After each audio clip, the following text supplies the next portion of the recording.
Fran, we're back at Selhurst Park for a training day ahead of our big game against Charlton on the 20th of November.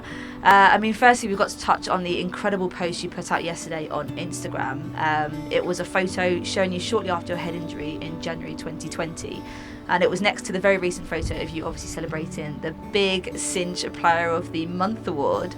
In the post, you touched on the mental health struggles you faced following your injury. And I just wondered whether you'd mind sharing a little bit more about your experiences and how things have been since then. Yeah, I think the main thing about the post really was kind of just to speak about how I did struggle behind the scenes, and probably a lot of people didn't realise, because I'm this happy person and I paint a good picture of that I'm okay.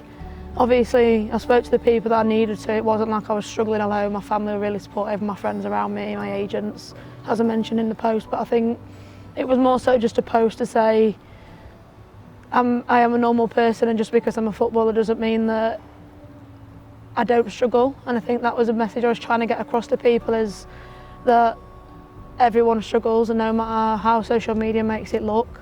I think the main thing really was kind of speaking about how it affected me off the pitch rather than on it. I don't really feel like I've ever had a game where it's come into it thinking diving at people's feet, like that was never an issue. It was more so how I struggled off the pitch and day to day, and I would cry every single day about how it looked on my face. And I've been fortunate enough to never have any blemishes on my skin, so for me that was a massive thing to then deal with. I've never had spots or anything like that, so to have to deal with this every single day was something that impacted my mental health massively, and something I'm still adjusting to now.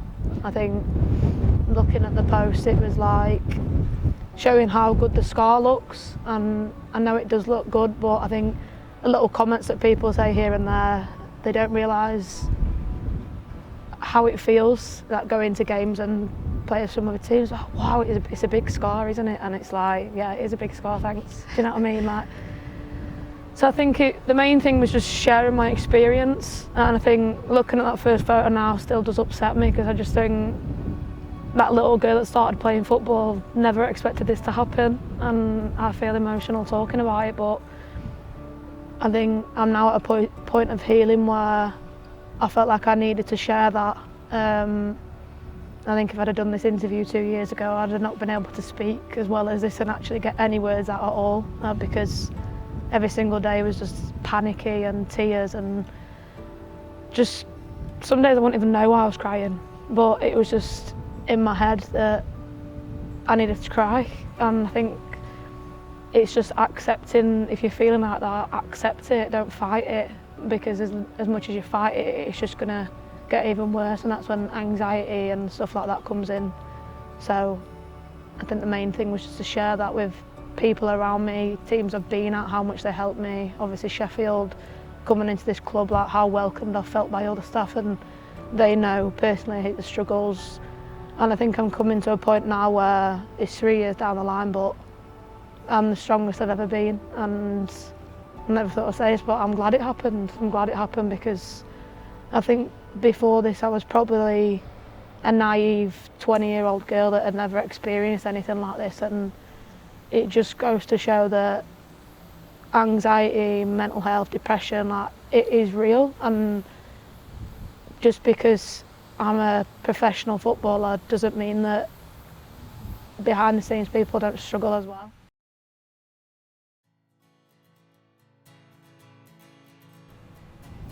Football is all I've ever known.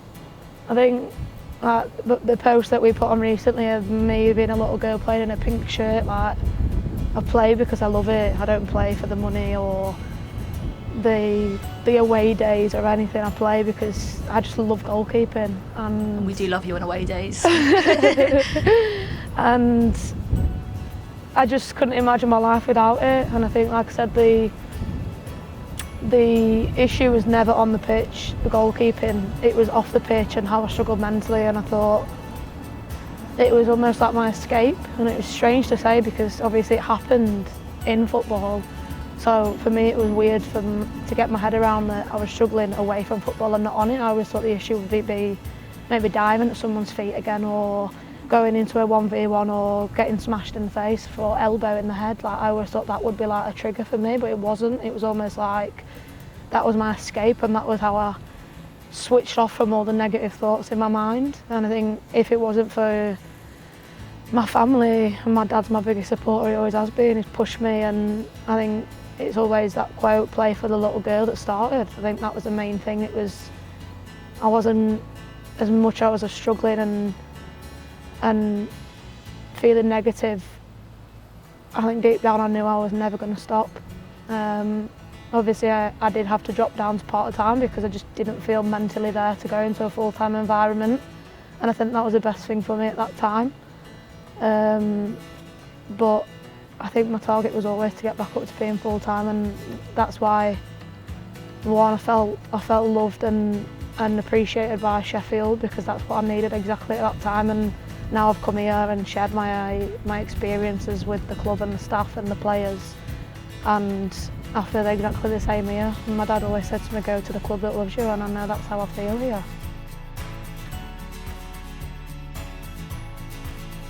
I think winning the Cinch Player of the Month was like probably that benchmark for me to really appreciate what I've been through, and I think that's the main thing that I was trying to get towards with the post.